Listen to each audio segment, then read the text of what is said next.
We used to live in a very remote and small town near the forest, where most of the townsfolk were descendants of the first ones. Families like ours who came from other lands rarely reached this place, but unlike ours, they were less likely to stay. We just heard about this place from our nanny, and she just knew about this place from a distant friend. Finding it was pretty hard. We were lucky enough, or rather dedicated enough, to locate it. Father wanted to have a simple lifestyle and to get away from the busy life of the city, including the sad memories with it. It was a very small community, with only nearly 200 people. They managed to preserve their old Western ways, which made us a bit alienated at first. They get their water from wells and hunt their own food. The forest was the main source of supply, and it was more than enough for these folks to live by. All the establishments were owned by the locals. The produce and all the goods were either made or harvested by them. Most of these establishments were owned by the old folks, and the younger generations were prepared to take over when the time comes.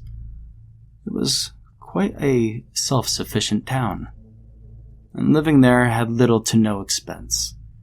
And since we got used to the luxury and far more convenient means of living in the city, myself and my little brother's adjustment period took quite a while before we managed to adapt. And for Father, we had to. The folks were a collection of interesting characters that you'd expect from a small community living in a remote land. The 50-year-old hillbillies, the drunkards in a barn, the religious folks. All the characters that you'd often see in old Western films were real people there. But what stood out the most was the daughter of Agatha, Xandra. Agatha was the town's sort of eccentric individual. She was an esoteric healer, and young Xandra was born with a very special gift. At the age of 11, she was already treated as a legitimate diviner.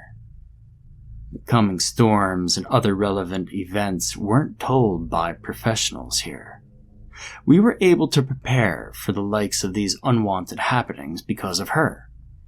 As a person like me who grew up in the city, I was strongly skeptical at first. You see, my initial reactions were even aggressively unaccepting and unfriendly, to say the least. I thought it was some sort of trickery and a petty way to get some money. Yet, in fact, they never really charged for their services, and all my doubts were laid to rest when we finally had a session with her. My father was very intrigued, and was probably holding in an unspoken hopefulness that he asked young Xandra if she could talk to her mother who passed away.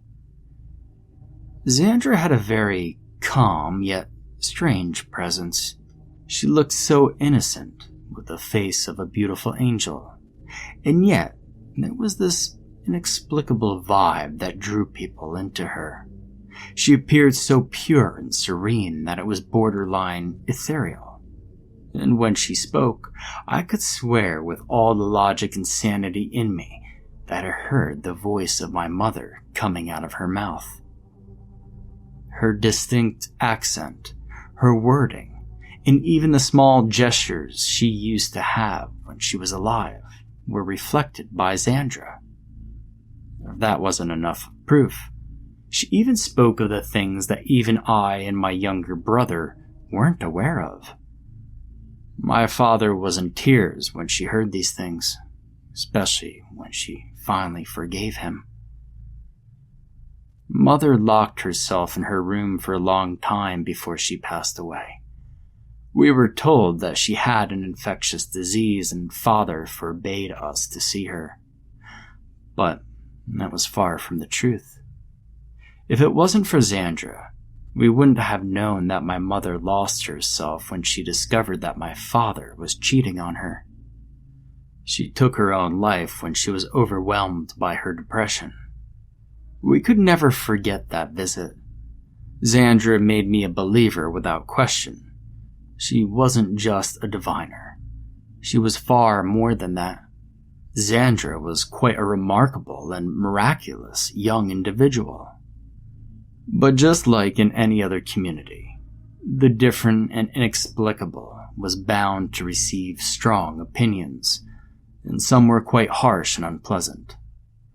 Despite of helping those who needed her aid without asking for anything in return, other townspeople looked at her with unwarranted contempt. Her mother was already taken for a fool from the beginning, and the feeling of rejection and disdain grew even more so when Xandra came along. We weren't around long enough to know the real story, but they said that Agatha never had a husband, nor any lover. So Xandra practically appeared out of nowhere. Agatha was a servant of the local doctor who passed away without having any heir to replace his role in the community. So Agatha took over, but her approach to medicine was far from professional. Her medicinal plants usually worked, but her practice was questionable.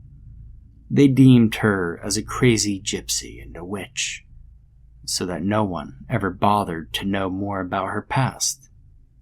Someone claimed that he saw Agatha come out of the woods one day carrying a baby, and that baby grew up to be Xandra. Unexpectedly, the word came out and outsiders started to arrive for Xandra's aid. It was the first time for the town to have a number of visitors dropping by. Agatha was wary about this at first, especially since most of the community weren't used to having a lot of strangers roaming about.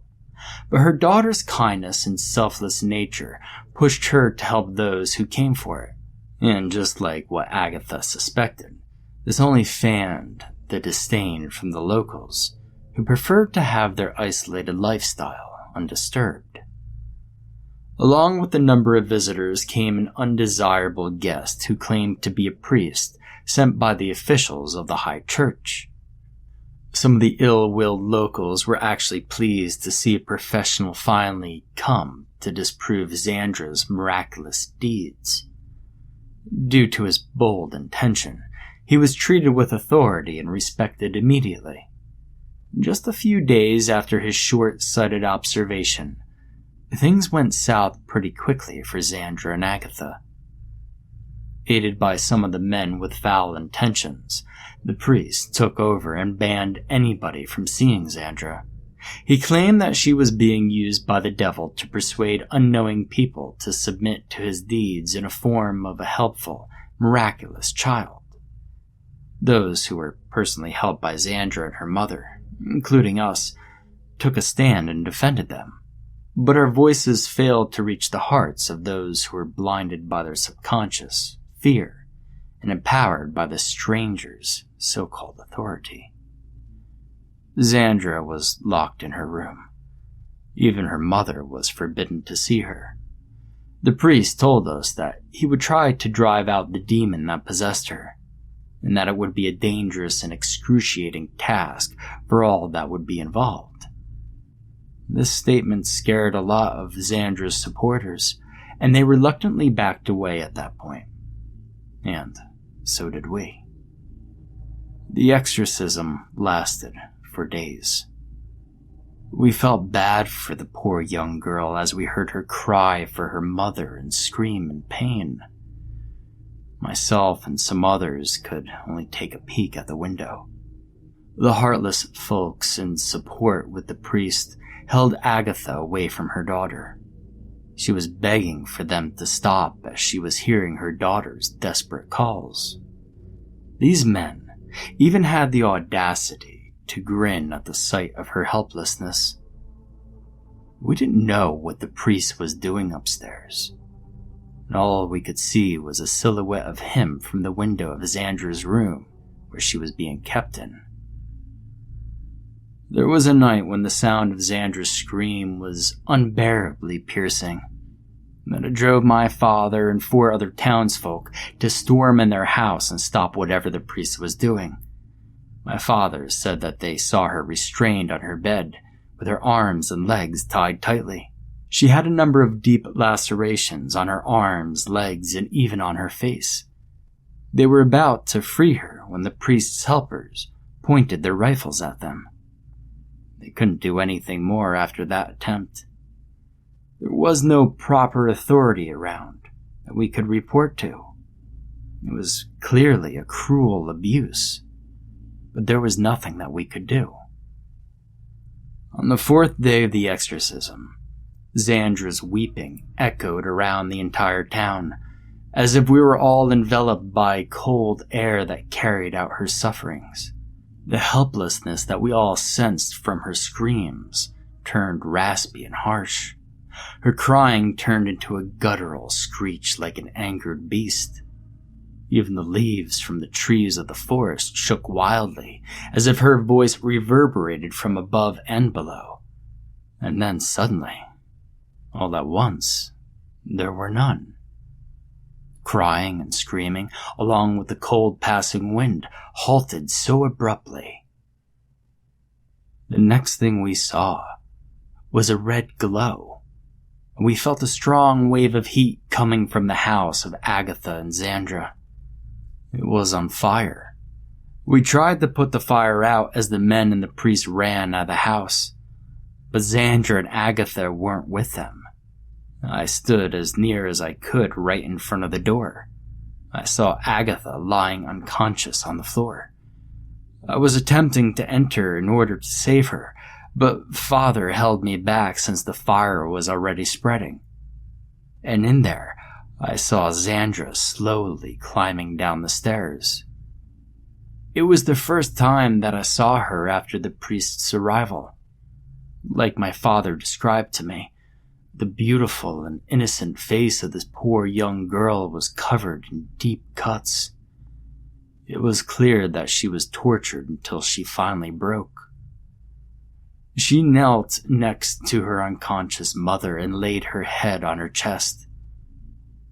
And after seeing her reaction, well, I realized that Agatha was already dead. The rest of the people were in panic, but I just stood there feeling deeply sorry for Xandra and her mother. They didn't do anything to deserve this cruelty. I was able to break free from my father's arms, and as I was about to enter the door, disregarding my safety from the fire, me and the others that were standing near the house were knocked off of our feet when the flames just suddenly burst unnaturally. The flames swallowed the house in an instant, with Agatha and Xandra inside it. Strange things happened one after another. The air suddenly felt like it was being sucked by the engulfing flames, which made some of the bystanders pass out. After realizing this, we immediately ran away as we carried those unconscious people with us. A few seconds later, I saw an image standing right inside the fire. She slowly stepped out. It was Xandra, completely unscathed by the flames. A few of the people also started noticing her, and they started to scream in fear. I always knew that she was no ordinary child, but witnessing that was just far too surreal. Xandra was no ordinary human. She might not be human at all. As she slowly walked her way, the fire followed her. In every step she took, all that surrounded her burst into flames. I was relatively far away that I could see only a silhouette of her image, but I felt the intense heat radiating from her direction. The structures in the town were mostly made of wood, and they were being turned to coal and ashes in an instant. Even the metals were melting. The innocent and kind young girl was gone. She turned into a destructive entity full of hate. Everybody was screaming as the night sky turned to red by that fire that was swallowing the town little by little. The others who couldn't get away from their houses in time were burnt with it. Some of the men tried to shoot her down, but it didn't do anything. Some even made suicidal attempts as they tried to run her down with their vehicles, but they exploded just before they got close to her. Some have tried to beg for mercy, but they all failed to reach out to her. In an attempt to do the same, I burnt my arm and leg. The priest, running around and frightened beyond belief, kept yelling into people's faces that he knew she was the devil and not just possessed by it. Regardless of the truth, she turned into one because of what was done to her and her mother. The people in the town had no choice but to run away and leave everything behind. Some of them, including us, we ran towards the forest. It only took a few minutes for her to burn everything down, and then after a short while of just standing there, the heat started to dissipate, and she fell unconscious on the ground. The great fire was taken out by a sudden pour of heavy rain, and after witnessing such unnatural occurrences, we had nothing else to say as our feet were locked on the ground. We just stayed in the covers of the trees, observing what would happen next. As the rain poured down, blurring our visions, someone or something suddenly walked out from the other side of the forest, a shadow in the form of an incredibly tall man. Judging from afar, the height and strange physique of whatever it was didn't seem like it was human. It stood right next to the unconscious young girl, with his head down as if he were staring at her. Then it gently picked her up from the ground with its long, coiling fingers and carried her back into the forest. We never knew what it was. After this tall creature left with Xandra, we never saw her again. All of us who remained tried to salvage anything that survived after the Great Fire, but all was totally burnt to nothing. After the incident, only a handful of townsfolk decided to stay and build the town again from the ground up. Our family decided to move on, find another place to live. The story of Agatha and her mysterious daughter was only known by a few until now. We also heard that the priest also died on his way from the town. With his corpse, a small vial containing some sort of thick substance was retrieved. The researchers identified it as part of an amoeba, or an outer layer of a cytoplasm. Some individuals beyond scientific studies stepped in with the research and claimed that it was an ectoplasm, a physical manifestation of a spirit that excretes from a medium. The reason why the priest had it was unknown, but my gut tells me that it was from Xandra. He probably tortured her just so that he could get it. After this news, we assumed that the priest was a fake, but as it turned out, what he said was true. He was actually sent by the High Church when they heard about Xandra. At that point, we couldn't really tell whose order it was, or whose fault it was, that Xandra and her mother had met their bitter fate. One thing was sure, though. If only we tried harder to stop it early on, this wouldn't have happened to them. We all played a part in this sad tragedy, and it is now nothing more a story full of questions and mysteries.